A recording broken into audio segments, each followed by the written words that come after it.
Nah, jadi mulut itu masih bisa kita lewatin, bisa kita diam. Mata masih bisa kita arahkan ke lain pandangan tadi. Tangan mau mukul, kita bisa nahan, nggak mukul orang. Kaki mau melangkah ke tempat maksiat, kita bisa mengarahkan kaki tadi ke tempat yang baik. Tapi kalau telinga, susah. Kita di kamar tuh tidur, apa namanya di kamar, temanmu lagi ngobrol, kata-kata kotor, kata-kata jorok, kata-kata porno, telingamu bisa nggak tutup begini? Tetap aja kedengaran. Nggak bisa dielak ini telinga, mau nggak mau tetap dengar. Satu-satunya cara tidur baru nggak dengar. Itu pun terkadang tertidur terbangun, asyik baru telinganya bangun. Fahim tuh? Makanya ada sebagian ulama itu, Imam Ghazali itu mengatakan, beliau mengatakan ada orang tidur tuh lebih baik daripada dia bangun. Tidurnya tuh lebih baik daripada bangunnya. Kenapa? Karena kalau dia tidur, matanya tidak melihat yang jelek, telinganya tidak mendengar yang jelek, mulutnya tidak mengucapkan yang jelek, tidur. Ada orang yang bangun nih, ternyata mulutnya ngerumpi, mencaci orang, telinganya mendengar yang jelek-jelek, matanya melihat yang jelek-jelek.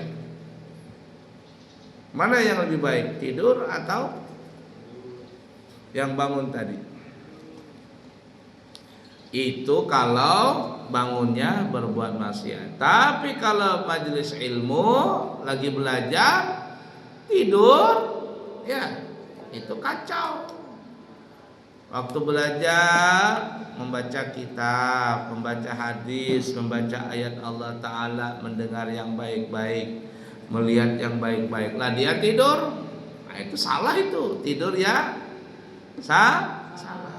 Kalau tidur itu bukan di tempat majelis ilmu, bukan di waktu belajar. Tidur itu nanti, paham tuh? Nah, seperti itu tuh. Nah, kata ulama, kenapa ya telinga itu paling banyak kena air wudu? Karena anggota tubuh yang paling susah dijaga dari maksiat itu adalah telinga. Kalau mata masih bisa diarahkan ke lain, mulut bisa diam. Tapi kalau telinga, selama kita bangun aja, mendengar aja ucapan-ucapan orang. Paham tuh? Nah, lanjut. Hukum membasuh bulu di wajah. Nah, bulu di wajah ini nih. Nah, itu di dalam kitab lain tuh ada berapa? Ada 10 atau berapa nama bulu-bulu yang tumbuh di wajah ini. Baik, lanjut. Wajib membasuh seluruh bulu yang tumbuh di wajah, luar dalam. Nah, semua hukum asal nih, perhatikan dulu. Semua bulu yang tumbuh di wajah, alis, bulu mata atas, bulu mata bawah. Nah, ini alis nih, bulu mata atas, bulu mata bawah, alis yang nyambung di sini, ada yang nyambung alis yang sini. Nah, jenggot, kumis di sini, ada kumis yang di sini nih. Apa namanya itu? Nah, pernah lihat nggak orang begini? Ah, ada yang tumbuh di sini nih.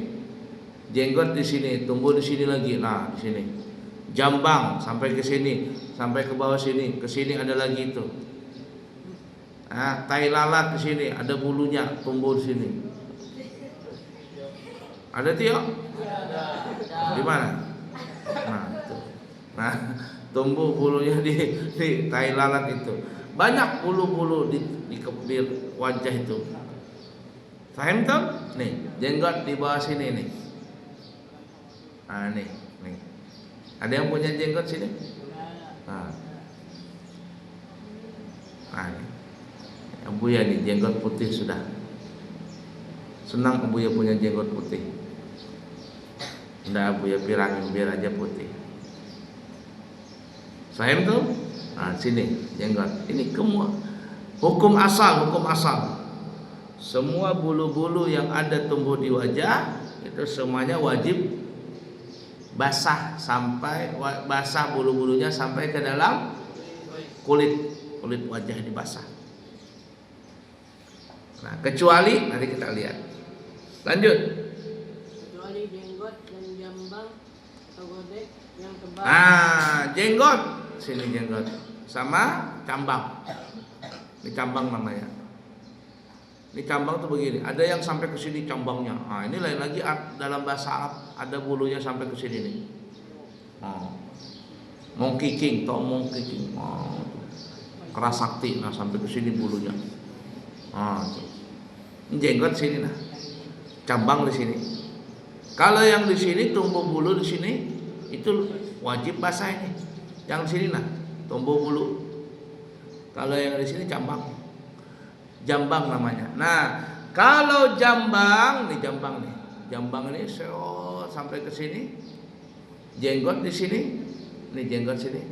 Maka dua jenis ini jambang dan jenggot itu kalau tebal tidak wajib basah sampai ke dalam kulit, tidak wajib. Cuman luarnya saja, kalau dia jambangnya basah, jenggotnya basah, sah sudah walaupun tidak sampai ke dalam kulit wajah. Lanjut.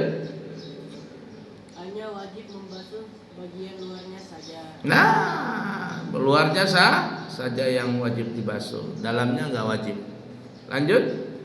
Tidak bagian dalamnya, namun sunnah untuk menyela-nyelai keduanya dari arah bawah dengan tangan kanan. Nah, tapi untuk menyelat-nyelati nih, hukumnya sunnah.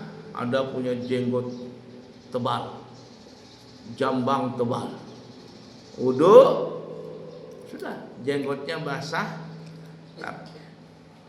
walaupun nggak sampai ke dalam kulit, air wudu itu nggak apa-apa. Tapi sunnah untuk nyelat-nyelatin. Jadi sudah basah 3 kali, basuh wajah 3 kali, kemudian basahin tangan kanan, basahin, kemudian selat-selatin dari bawahnya. Nah, ambil lagi 2 kali, ambil lagi 3 kali. Nah, setelah itu baru diinikan. Paham tuh? Nah, ini kalau jenggotnya tebal. Itu kalau lihat orang Arab tuh, jenggotnya itu kayak sarang tawon. Tahu sarang tawon nggak? Nah, tawon tuh kan kalau dia ada sarangnya kemudian dikerubutin sama tawon. Banyak sini. Orang Arab tebal jenggotnya. Bagaimana standarnya dikatakan jenggot tebal, jenggot tipis itu bagaimana standarnya? Kita lihat, lanjut. Batasan jenggot tebal dan tipis. Jenggot yang tebal adalah jenggot yang tidak terlihat kulit di bawahnya saat berbincang-bincang. Kira-kira jarak 1,5 meter. Nah, standarnya tebal atau tipis. Kalau tebal jenggotnya itu kita berhadapan dengan orang yang punya jenggot tebal. Muwajah, saling hadap-hadapan. Kalau seandainya kita berhadapan dengan dia, kurang lebih jarak 1,5 meter, kita ngelihat jenggotnya ini, di sela-sela jenggotnya ini kelihatan kulit mukanya di belakang tuh kelihatan. Kalau kelihatan kulitnya berarti itu termasuk jenggot tipis. Ini kayak Bu ini, kelihatan masih nggak? Kelihatan kulitnya. Berarti ini masuk kategori tipis. Nah, kalau tipis berarti apa ya? Pada saat basuh wajah, maka wajib basah jenggot ini sampai ke dalam kulit, kena kulitnya, basahin. Tapi kalau nggak kelihatan belakang jenggot ini, kulitnya nggak kelihatan karena tebal jenggotnya, nggak kelihatan saking tebalnya, maka itu masuk kategori jenggot yang tebal. Kalau tebal berarti apa tadi? Tidak wajib air wudu sampai ke dalam kulit. Berarti luarnya saja nggak apa-apa. Tapi sunnah untuk apa ya? Setelah membasuh wajah 3 kali, lalu ambil air di tangan, selati dari bawah gini. Ambil lagi 3 kali. dari bawah nih, dari sini. 2, ambil lagi. Nah, baru terakhir gini kan. Fahim toh? Nah, punya jenggot. Laki-laki tuh kalau nggak punya jenggot namanya amrat. Amrat. Apa itu amrat? Yaitu bencong-bencong, agak lain. Harus punya jenggot. Fahim toh? Nah, jadi kalau belum punya jenggot tuh amratus. Bahasa Arabnya amrat. Nah, kalau bahasa kita apa ya? Ya bencong-bencong aja. Agak lain udah punya jenggot. Fahim toh? Nah, lanjut. Sedangkan yang tipis adalah yang dapat terlihat kulit di bawahnya. Di bawahnya tipis itu. Lanjut. Batasan bagian luar jenggot adalah bagian yang tampak di permukaan wajah. Nah, Sedangkan bagian selain ini adalah bagian dalam ya, jenggot. jadi kalau kelihatan jenggotnya itu yang disebut luar, yang ke dalam-dalamnya itu dalam jenggot. Tidak wajib untuk disampaikan air ke dalam belakang jenggot sampai ke kulit. Nah, kalau dia jenggotnya tebal. Dulu ada santri, ini guru Abu ya cerita, sekolah di Rubat Tarim. Anak ini rajin belajar, pokoknya belajar. Tangannya tuh kitab aja, ndak mau dia main-main dengan temannya, ndak mau main bola, pokoknya belajar aja. Kalau habis belajar dia mutalaah sendiri, ngapal sendiri hafalannya, duduk sendirian begitu. Banyak kitab-kitab yang dia hafal.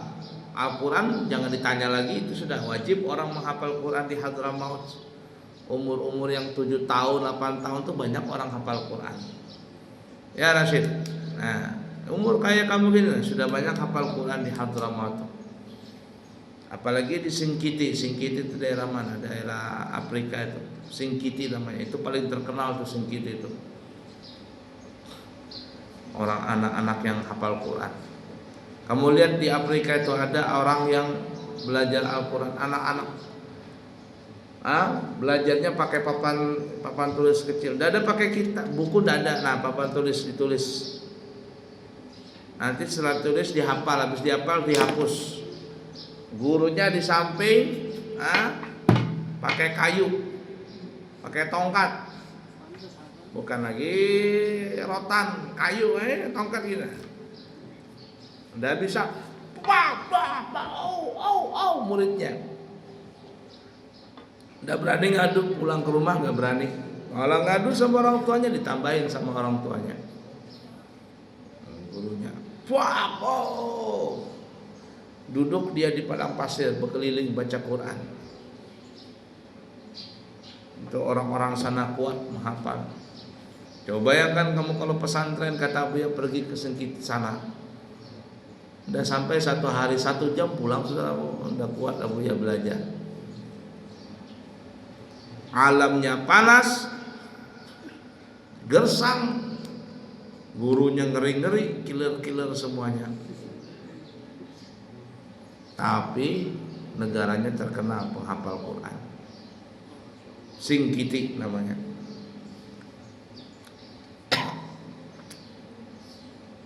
Fahim toh? Nah itu.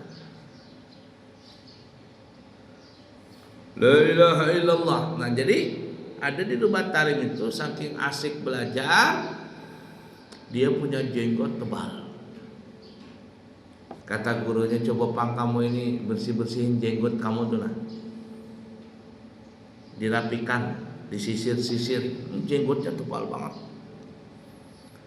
Sunnah kalau punya jenggot itu rapi. Nabi kita Muhammad sallallahu alaihi wasallam itu kalau kemana-mana beliau bawa sisir, beliau bawa cermin.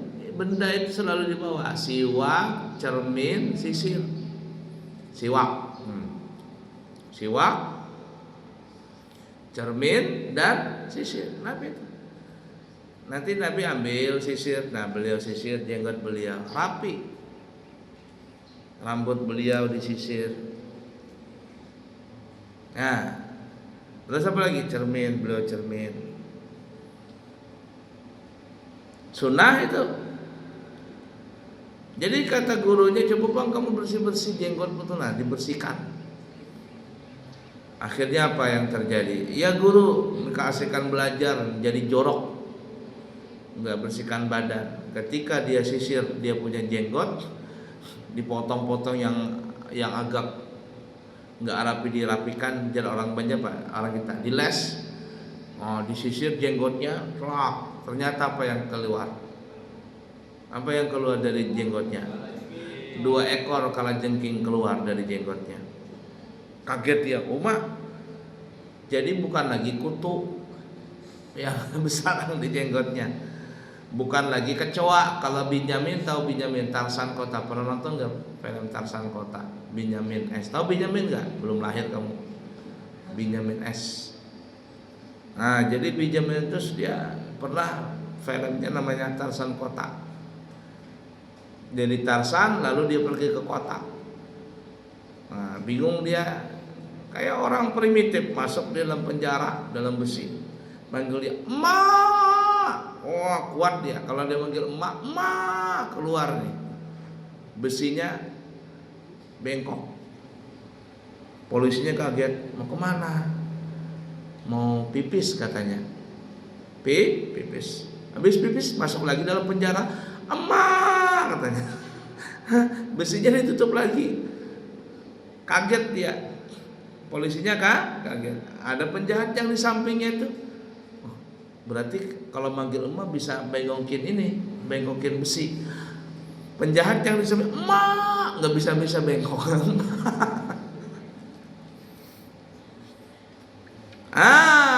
Tarsan Kota itu, film Tarsan Kota. Rambutnya panjang, digundul, dirapiin, dibersihkan. Apa yang keluar? Bukan lagi kutu, kecoa keluar. Kecoa. Ini rambut atau sarang kecoa nih? Keluaran kecoa dari rambutnya saking banyaknya itu. Nah, ini orang Arab tadi bukan lagi kutu, bukan lagi kecoa. Apa yang keluar? Kalajengking. Parah daripada Tarsan Kota ini. Karena jenggotnya terlalu tebal. Nah, jadi orang Arab tuh suka pakai jenggot. Apalagi kalau kita bicara, ya, bicara begitu sambil dipegang juga. Allahumma shalli ala sayyidina Muhammad. Pegang jenggotnya dia. Allahumma shalli ala sayyidina Muhammad. Allahumma shalli ala sayyidina Muhammad. Wah, senang dia dipegang jenggot tuh, dia merasa terhormat banget. Ya. Nah, ini mau bukan jenggot dipegang, tahu apa yang dia. Allahumma shalli ala, pegang jenggotnya sambil baca sholawat. Senang dia. Yang tadi dia mau marah nggak jadi marah. Ya, jenggot pegang. La ilaha illallah. Bahkan kalau dia banyak duit, jenggotnya dipegang. Dari mana? Indonesia. Oh, masya Allah. Tayyib Indonesia. Bagus. Ada duit, nah, kasih 100 real, 500 ribu. Nah, 100 real itu 500 ribu. Kasih. Orang Arab tuh senang dipegang jenggotnya. Faham tak? La ilaha illallah. Nah, itu wajah wajib dibasuh dan bulu-bulu yang berkaitan dengan wajah. Wallahu a'lam bishawab.